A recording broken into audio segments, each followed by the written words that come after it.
बुढानीलकण्ठ स्कुलमा कक्षा 7 मा अध्ययन गरिरहेकै बेला दिपेन्द्र सरकारले मसँग एकपटक आफ्नो पीडा शेयर गरिबक्स्यो। मलाई मुमाले अनावश्यक नियन्त्रण गर्न खोजिबक्सन छ। तिमीले मुमालाई सम्झाइदेऊ। यसमा मैले केही गर्न र भन्न सक्ने कुरा थिएन।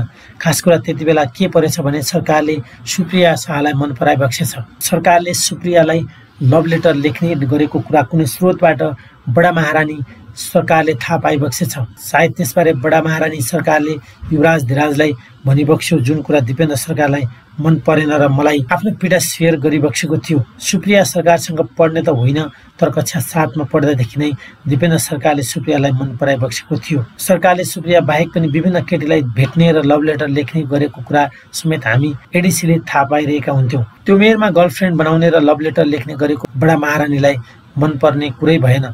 कुनै पनि अभिभावकलाई मन पर्दैन। त्यति सानै उमेरमा यस्तो व्यवहार गर्नु राम्रो पनि होइन। त्यसमाथि बडा महारानी सरकारबाट व्यक्तिगत रूपमा भन्दा पनि पारिवारिक नाताका हिसाबले दिपेन्द्र र सुप्रियाको वैवाहिक सम्बन्ध रुचाइबक्सिएको थिएन।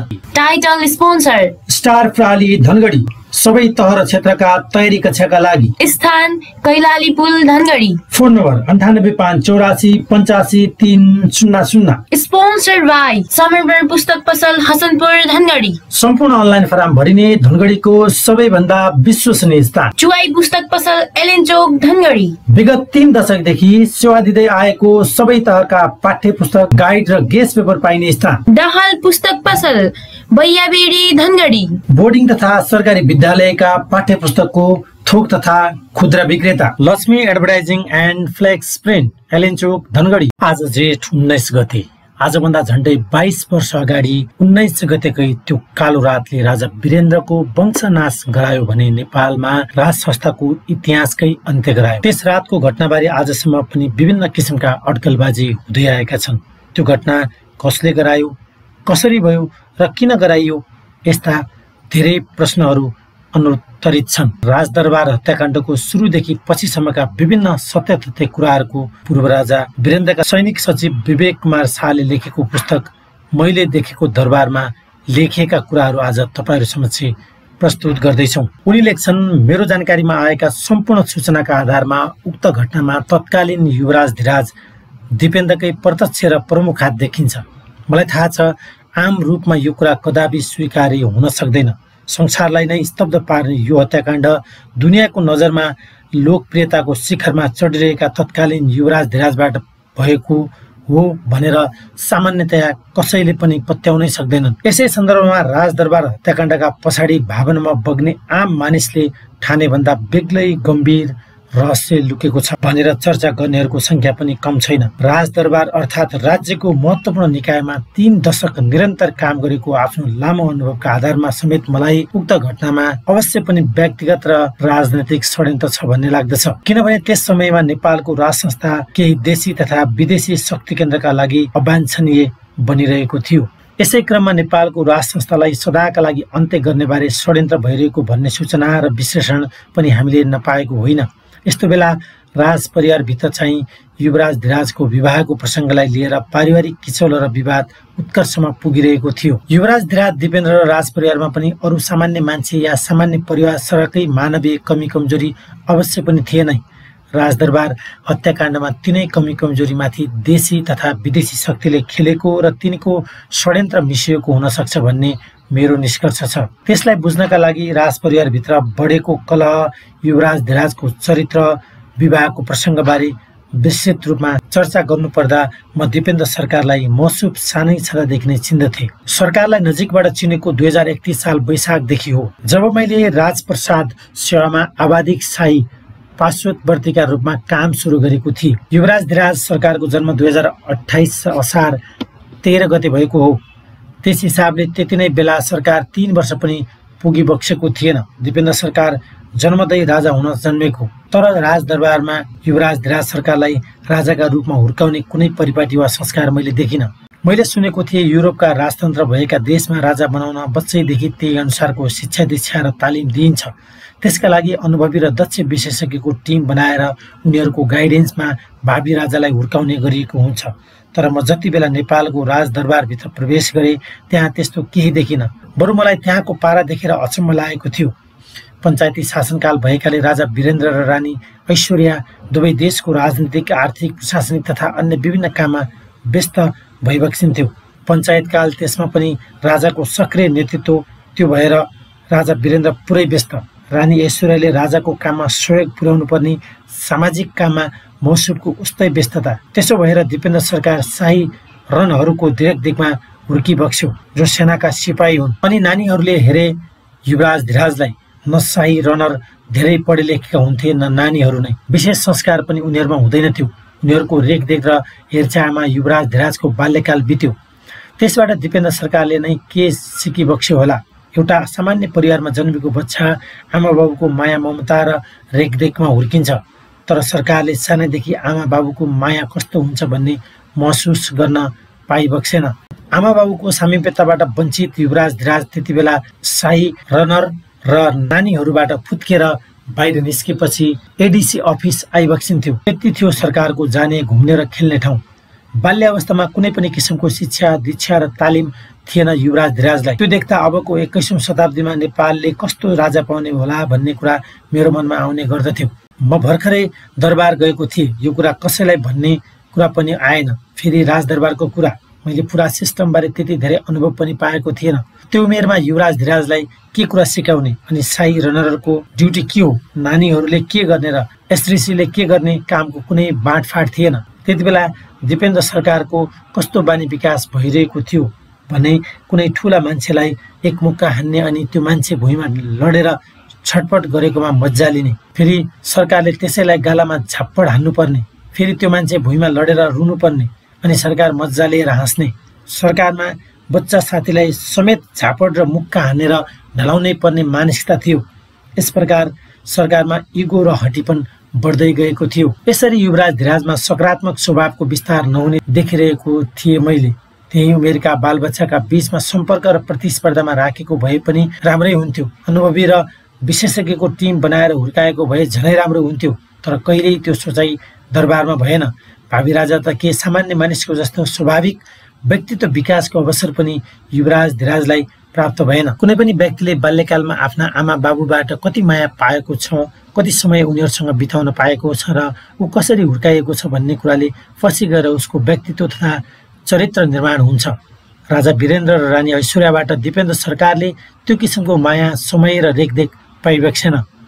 सरकारहरू राजकाजमै व्यस्त भएकाले आफ्नो छोरालाई बिल्कुलै समय नदिएको हामी एडिसीहरूले नजिकबाट देखिरहेका थियौँ। दिपेन्द्र सरकार जन्मेको 1.5 महिना जति मात्र ऐश्वर्या सरकारसँग सुतिबक्स्यो होला। त्यसपछि पुरै नानीहरूले हुर्काए। अझ सरकारको पास्नेपछि त सरकारलाई हुर्काउने र रेखदेख गर्ने सम्पूर्ण काम नानीहरू र शाही रनरहरूकै जिम्मामा थियो। आमा बुवाबाट माया नपाएको कुरा दिपेन्द्र सरकारले हुर्किसकेपछि मसँग धेरै पटक व्यक्त गरिबक्सेको थियो पनि। 10 वर्षसम्म दिपेन्द्र सरकारको मानसिकता र व्यक्तित्व विकास जसरी भइरहेको थियो त्यसबारे आफू सवारी ड्युटीमा भएका बेला मैले वीरेन्द्र सरकारलाई जाहेर पनि गरेको थिएँ। ठ्याक्कै त्यही कुरा पछि दिपेन्द्र सरकारले मसँग गुनासाका रूपमा व्यक्त गरिबक्सेको थियो। त्यसै कारण पछि गएर आमा बुवासँग सरकारको सम्बन्ध टाढिँदै गएको थियो। मैले सरकारहरूका बीचमा विचार र दृष्टिकोण फरक हुँदै गएको देखिरहेको थिएँ। खास गरी बडा महारानी ऐश्वर्यासँग सरकारको सम्बन्ध धेरै टाढा हुँदै गएको थियो। आमा छोराको सम्बन्ध त नजिकको हुनुपर्ने हो, तर सरकारहरू बीच त्यसरी आत्मीय सम्बन्ध विस्तार भएन। त्यसमाथि सरकारहरू दुवैजना कडा दिमागको, मैले भनेकै हुनुपर्छ भन्ने स्वभाव विकास भएको थियो युवराज धीराज सरकारमा। त्यस्तै स्वभाव थियो बडा महारानी ऐश्वर्याको पनि। दुवैजना एकअर्कासँग नझुक्ने र पटक्कै लचिलो नहुने। आमा छोराबीच बच्चादेखि नै आत्मीय निकटता र माया ममता नभएको परिणाम थियो यो। आमा छोरा बीचको सम्बन्ध भित्री रूपमा प्राविधिक मात्र रहन पुगेको थियो। मैले दिपेन्द्र सरकारको पुरै जीवन देखेको छु। मसुदको व्यक्तित्व कसरी विकास हुँदै आयो एकदमै नजिकबाट अनुभव र अध्ययन गरेको छु। सरकारको अस्वाभाविक उपद्रव, हट, बदमासी, परपीडक स्वभाव, इगो, उपेक्षित भएको अनुभूति, माया प्रेमको तृष्णा, भावुकता, महत्त्वाकांक्षा, नैराश्य, आवेग आदिलाई छर्लङ्ग देखि भोगेको छु। जति बेला सरकार किन्डरगार्डनमा गइबक्सन्थ्यो हामीले सवारी चलाउनु पर्दथ्यो स्कुलमा। दिपेन्द्र सरकार स्कुल जान नचाहने, ऐश्वर्या सरकारलाई जसरी भए पनि पठाउनै पर्ने। अनि दिपेन्द्र सरकार जान्न भनेर जिद्दी गर्ने ऐश्वर्या सरकार जानै पर्छ भनेर चर्को स्वरमा हप्काई बक्सने। त्यस क्रममा मौसुमबाट दिपेन्द्र सरकारलाई गालामा झापट लगाएको पनि मैले कैयौं पटक देखेको छु। स्कुल सवारी भइबक्से पनि कहिलेकाहीँ त बीच बाटोमै मोटरबाट ओर्लिन्छु भनेर जिद्दी गर्ने एडिसीलाई समेत हैरान पारिबक्सिन्थ्यो। सबै एडिसीहरू सरकारबाट टाढा भाग्न खोज्दथे। दिपेन्द्र सरकार एडिसी अफिसमा नआए पनि हुन्थ्यो जस्तो हुन्थ्यो। आफूले भनेको नगर्ने एडिसीलाई सरकारले सही बक्स्दैन थियो। तीमध्ये म प्रमुख थिएँ। त्यसैले कहिलेकाहीँ सरकारको लात र थप्पड समेत मैले खाएको छु। म सरकारलाई गर्न हुने नहुने कुराहरू सम्झाउँथे, तर सरकारलाई पटक्कै मन पर्दैन थियो। त्यसैले सरकारले मेरो नाम डेन्जरस एडिसी राखिबक्सेको थियो। दिपेन्द्र सरकार लोअर केजीदेखि कक्षा 3 सम्म काठमाडौँको त्रिपुरेश्वर स्थित कान्तिश्वरी शिशु विद्यालयमा अध्ययन गरिबक्स्यो। कक्षा 4 देखि सरकारलाई बुढा नीलकण्ठ स्कुल भर्ना गरियो। सरकारलाई बोडस गर्नुका पछाडि सरकारको त्यही उपद्रो हठी स्वभावका कारण थियो लाग्छ मलाई। किनभने दरबारमा सरकारले तलदेखि माथिसम्म सबैलाई हैरान पारिबक्सेको थियो। बुढा नीलकण्ठ स्कुल सवारी भएपछि सरकारको उपद्रो घट्छ भनेको त झनै बढ्यो। युवराज धिराजका हिसाबले पनि सरकारले स्कुलमा अरू विद्यार्थीको तुलनामा अलिक ज्यादा नै स्वतन्त्र र अवसर पाइबक्स्यो। सरकारका बदमासी बढे। त्यही बेलादेखि नै रक्सी खान सुरु गरेको सूचना हामीले पाएका थियौँ। ग्याङ फाइटमा टिम लिडर नै भएर गएको भन्ने खबर आइरहन्थ्यो। एकपटक सरकारका सहपाठीहरूको सिद्धार्थ वनस्थली स्कुलका विद्यार्थीहरूसँग झगडा परेछ अनि सरकार बुढा नीलकण्ठ स्कुलका विद्यार्थीहरूको टिम लिडर भएर खेतै खेत हिँडेर सिद्धार्थ वनस्थली स्कुलका विद्यार्थीलाई कुट्न गइबक्सेछ। यसरी बुढा नीलकण्ठ स्कुल गएपछि म अरूभन्दा ज्यादा नै तगडा छु भनेर देखाउने र अरूलाई पिटेर ढाल्ने अवसर पाइबक्स्यो, जुन मनोविज्ञान सरकारमा सानो छँदादेखि नै प्रबल थियो। बडी बिल्डर, बक्सर या कराते एक्सपर्टका रूपमा पनि सरकारले आफूलाई विकसित गरिबक्स्यो। सरकारको रुचि अनुसारकै सैनिक अधिकृत र प्रहरी अधिकृतलाई छानेर दरबारले प्रशिक्षक र एडिसीका रूपमा बुढा नीलकण्ठ स्कुल पठाएको थियो।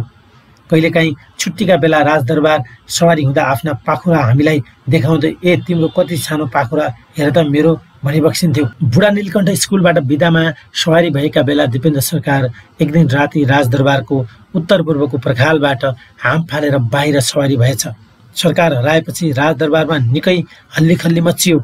सरकारलाई खोज्न एडिसी र सैनिक प्रहरीलाई निकै समस्या पर्यो। अनेकन दौडधुपपछि बल्ल उनीहरूले युवराज धिराजलाई राजदरबार फर्काएका थिए। त्यसबेला सरकारका केही साथीहरूलाई सैनिक प्रहरीले राजदरबारमा बोलाएर सोधपुछ पनि गरेको थियो।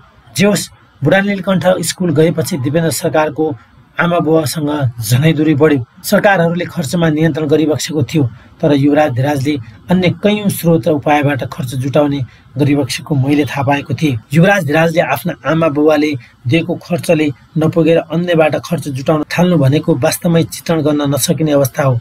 त्यस्तो अवस्थाबाट एउटा मान्छेको सही व्यक्तित्व विकास कसरी हुन सक्थ्यो? परपीडक स्वभाव दिपेन्द्र सरकारमा सानैदेखि देखिन्थ्यो। दरबारमा उडिरहेको परेवा गुलेली हानेर मार्न खोजिबक्सिन्थ्यो। गुलेली लागेर परेवा भुइँमा खस्दथ्यो पनि, अनि परेवा मरेको छैन भने त्यसलाई झनै दुःख दिएर मार्ने गरिबक्सिन्थ्यो। उडिरहेको कागलाई पनि गोली हानेर झार्ने र त्यसै गर्ने। कहिलेकाहीँ जिउँदो मुसा समात्ने र पुच्छरमा आगो लगाइदिएर छोडिदिने, त्यसलाई तडपाई मार्ने। कहिलेकाहीँ भने अति भावुक र गम्भीर स्वभाव पनि देखाइबक्सिन्थ्यो। यात्रा गर्ने रुचाइ बक्सिन्थ्यो। सानै उमेरदेखि कविता लेखिबक्सिन्थ्यो। बुढा नीलकण्ठमा हुँदा सरकारले धेरै राम्रा कविता लेखिबक्सेको छ। सरकारको साहित्यमा विकास होस् भनेर दरबारबाट नेपाली भाषा र साहित्यका केही राम्रा शिक्षकहरूको समेत व्यवस्था गरिएको थियो। बुढा नीलकण्ठ स्कुलमा कक्षा 7 मा अध्ययन गरिरहेकै बेला दिपेन्द्र सरकारले मसँग एकपटक आफ्नो पीडा सेयर गरिबक्स्यो। मलाई मुमाले अनावश्यक नियन्त्रण गर्न खोजिबक्सिन्छ। तिमीले मुमालाई सम्झाइदेऊ। यसमा मैले केही गर्न र भन्न सक्ने कुरा थिएन। खास कुरा त्यति बेला के परेछ भने सरकारले सुप्रिया शाहलाई मन पराइबक्सेछ। सरकारले सुप्रियालाई लभ लेटर लेख्ने गरेको कुरा कुनै स्रोतबाट बडा महारानी सरकारले थाहा पाइबक्सेछ। सायद त्यसबारे बडा महारानी सरकारले युवराज धिराजलाई भनिबक्स्यो, जुन कुरा दिपेन्द्र सरकारलाई मन परेन र मलाई आफ्नो पीडा सेयर गरिबक्सेको थियो। सुप्रिया सरकारसँग पढ्ने त होइन, तर कक्षा 7 मा पढ्दादेखि नै दिपेन्द्र सरकारले सुप्रियालाई मन पराइबक्सेको थियो। सरकारले सुप्रिया बाहेक पनि विभिन्न केटीलाई भेट्ने र लभ लेटर लेख्ने गरेको कुरा समेत हामी एडिसीले थाहा पाइरहेका हुन्थ्यौँ। त्यो उमेरमा गर्लफ्रेन्ड बनाउने र लभ लेटर लेख्ने गरेको बडा महारानीलाई मन पर्ने कुरै भएन।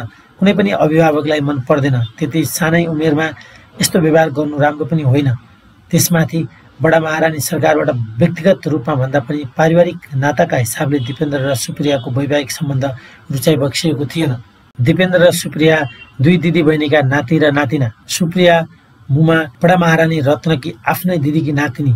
त्यसै कारण सरकारबाट दिपेन्द्रको सुप्रियासँगको सम्बन्ध तोड्न चाहिबक्सेको थियो। आफ्नै मुमालाई मन नपरेको भए पनि युवराज धिराजलाई चाहिँ त्यही केटीसँग सम्बन्ध राख्नुपर्ने, यो विषयमा सरकारहरूमा इगो बढिरहेको थियो। बडा महारानी सरकार कुनै पनि हालतमा सुप्रियासँग विवाह हुनै नदिने अडानबाट विचलित भइबक्सेन। त्यति नजिकको नातामा विवाह गर्यो भने सम्बन्ध राम्रो हुँदैन, बच्चा पनि राम्रो जन्मदैन भन्ने सरकारको जिकिर थियो। Supriya not compliment to the queen पनि भनिबक्सिन्थ्यो। यसरी हुकुम भएको मैले पनि सुनेको छु। बडा महारानीले सोझै यसो भन्दा युवराजलाई पटक्कै मन पर्दैन थियो र what is she think of herself, what was she before, मुमाले आफूलाई के ठानेको, विवाह गर्नु अगाडि मुमाको के हालत थियो समेत भन्ने गरिबक्सन्थ्यो त्यो कलिलो उमेरमै। उता सुप्रिया आफ्नै दिदीकी नातिनी भएकाले युवराज धिराजसँग सुप्रियाको विवाह ठिक हुन्छ, राम्रो हुन्छ भन्ने मुमा बडा महारानी रत्नको जोड थियो। यसबारे महाराज धिराजका माध्यमहरूबाट रत्नले दबाब दिने काम भइरहेको छ भन्ने कुरा पनि सुनिएको थियो। यस प्रकार राजा वीरेन्द्र बडा महारानी र बडा महारानीको दोहोरो दबाबमा भइबक्सिन्थ्यो। युवराज धिराजले एसएलसी सके लगत्तै सरकारको विवाहको चर्चा चलिरहेको थियो। बडा महारानीको कडा स्वभावका कारण राजपरिवारमा सितिमिति कसैले पनि सरकारको कुरा काट्नै नसक्ने, सबैले बडा महारानीकै लाइन लिने। सासु बुहारीको कुरा नमिलेपछि वीरेन्द्र सरकारले कुनै पनि निर्णय लिन सकिबक्सेन। यो विषयलाई त्यत्तिकै छाडिबक्स्यो। युवराज धिराजले सुप्रियालाई मन पराएको हिसाबले मुमा बडा महारानी रत्न र दिपेन्द्रको सम्बन्ध भने सुमधुर थियो। युवराज धिराजको विवाहका लागि धेरै पटक केन्द्र निवासबाट विभिन्न केटीको तस्बिर दरबार पठाइयो। सबै तस्बिरहरू सङ्कलन गर्ने काम केन्द्र निवासबाटै भएको थियो। युवराज धिराजले तीमध्ये कुनै पनि केटी हेर्ने इच्छा नै गरिबक्सेन। बडा महारानी सरकारको गरिमा राणाप्रति झुकाव थियो। सायद राणा परिवारकी केटी नै विवाह गराउने सरकारको इच्छा थियो। त्यसबेला अधिराज कुमारी श्रुति भारत राजस्थानको अजमेर सहरको मेयो कलेजमा पढिबक्सिन्थ्यो। वीरेन्द्र सरकार र ऐश्वर्या सरकार छोरीलाई भेट्न गइबक्सिन्थ्यो। त्यही बेला जयपुरका महाराज ब्रिगेडियर भवानी सिंहलाई भेट्न सरकारहरू सवारी भएको थियो। जयपुर महाराजकी एक्लै छोरी थिइन्। सायद उनले आफ्नी छोरीको विवाह युवराज दिपेन्द्रसँग गराउन प्रस्ताव राखेका थिए। यो बाहेक भारतीय मूलकी अन्य कुनै पनि केटीको दिपेन्द्र सरकारसँग विवाहका लागि प्रस्ताव आएको मलाई जानकारी छैन। विवाहको प्रसङ्ग चल्दा चल्दै सन् 2045 सालमा दिपेन्द्र सरकार उच्च शिक्षा अध्ययनका लागि बेलायतको इटन कलेज सवारी भयो। त्यहाँबाट ए लेभलको अध्ययन पुरा गरिबक्स्यो। देव्यानी त्यति बेला बेलायतमै पढिरहेकी थिइन्। दिपेन्द्रको देव्यानीसँग अफेयर त्यहीँबाट सुरु भएको थियो। यसबीच सुप्रियासँगको सम्बन्धलाई पनि सरकारबाट निरन्तरता दिइबक्सेको थियो। यसरी दुईजनासँग एकैपटक अफेयर चलेको थियो दिपेन्द्र सरकारको। यो नयाँ कुरा थिएन। सानै उमेरदेखि सरकारको अनेक केटीसँग चक्कर थियो। सुप्रिया र देव्यानीसँगको कुरा मात्र बाहिर सबैलाई थाहा भएको हो। बेलायतमा दिपेन्द्र सरकारका स्थानीय अभिभावक लर्ड क्याम्बवाइज हुनुहुन्थ्यो। उहाँसँग पशुपति शमशेर जबराको पनि चिन्जान थियो। लर्ड क्याम्बवाइज पशुपतिकी छोरी देव्यानीका पनि स्थानीय अभिभावक हुनुहुन्थ्यो। क्याम्बवाइजका 3 छोरी थिए। तिनीहरूसँग युवराज धिराजको सुमधुर सम्बन्ध थियो। यही क्रममा दिपेन्द्र सरकारको देव्यानीसँग चिन्जान भयो र अफेयर सुरु भयो। त्यहाँ कुनै एडिसी खटाइएको थिएन। दिपेन्द्र सरकारलाई विदामा कहिलेकाहीँ काठमाडौँ लिएर आउनु पर्यो भने बेलायत स्थित शाही नेपाली राजदूतावासका सैनिक सहचारीले ल्याउने लैजाने गर्दथे। देव्यानीसँगको सम्बन्ध दिपेन्द्र सरकारले नेपाल फर्केपछि पनि कायम गरिबक्स्यो। साथै सुप्रियासँग पनि। देव्यानीसँग अफेयर भएको थाहा भएपछि सुप्रियाको दिपेन्द्र सरकारसँग निकै खटपट भयो भन्ने कुरा पनि सुनिन आएको थियो। देव्यानीका तर्फबाट चाहिँ कुनै गुनासो सुनिएन। देव्यानी आधुनिक तथा खानदानी परिवारमा जन्मेकी, हुर्किएकी र पढेकी पनि।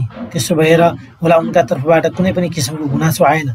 व्यवहारमा देव्यानी धेरै हिसाबले माथिल्लोको भएको सुनिएको थियो। सायद त्यही कुरा हेरिबक्स्यो दिपेन्द्र सरकारले पनि। दुवैजनासँग सम्बन्ध भएर पनि अन्त्यमा देव्यानीलाई विवाह गर्ने भन्ने टुङ्गोमा दिपेन्द्र सरकार पुगिबक्सेको देखिन्छ। तर यो कुरा त बडा महारानीलाई झनै मन परेन। सुप्रिया त मन परिरहेकी थिएन भने देव्यानीलाई मन पराउने कुरै भएन।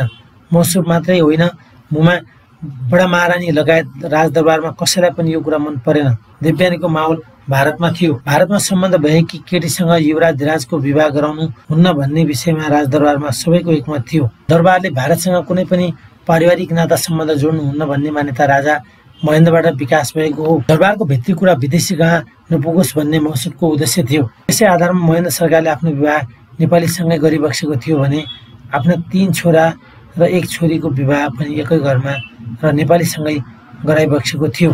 देवयानीको मामिलामा दिपेन्द्र सरकार एकातिर र अन्य सरकारहरू अर्कातिर भएपछि यसले पारिवारिक कलहको रूप लिन पुगेको थियो। दर्शकबिन तत्कालीन युवराज धिराज दिपेन्द्र वीरविक्रम शाहदेवको केही वैयक्तिक कुराहरू हामीले तपाईँहरू समक्ष राख्यौँ।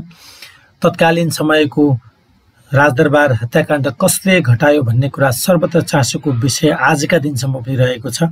तत्कालीन युवराज धिराज दिपेन्द्र वीरविक्रम शाहदेव नशालु पदार्थ पनि सेवन गर्ने र प्रेममा पनि चुर्लमा डुबेको कारणले गर्दाखेरि आफूले बिहे गर्न चाहेको केटी एउटा परिवारले नस्वीकार्दै गर्दाखेरि यो घटना घटेको हुन सक्ने भन्ने कुरा पनि एकातर्फ गरिएको छ भने अर्को कुरा भारतको ग्रान्ड डिजाइनमा पनि यो घटना घटाएको भन्ने छ भने अर्कोतिर पूर्व राजा ज्ञानेन्द्र वीरविक्रम शाहदेवले यो घटना घटाएको आफू राज्यारोहण गर्नको लागि पनि यो घटना घटाएको भन्ने कुरा पनि छ। विभिन्न अड्कलबाजीहरू गरिएका छन्। यो बीचमा यो घटनाको वास्तविक रहस्य कुनै न कुनै दिन आउने नै छ। तपाईँहरूको मनमा यो घटनाबारे के जाग्छ? 2058 जेठ 19 गतेको त्यो घटनाबारे तपाईँलाई के स्मरण हुन्छ अथवा जेठ 19 भन्ने बित्तिकै तपाईँहरू के सम्झिनुहुन्छ? कृपया कमेन्ट गर्नुहोला। अर्को दिन हामी थप नयाँ अपडेटका साथमा तपाईँहरूसम्म आउनेछौँ। अहिलेलाई बिदा दिनुहोस्। नमस्ते।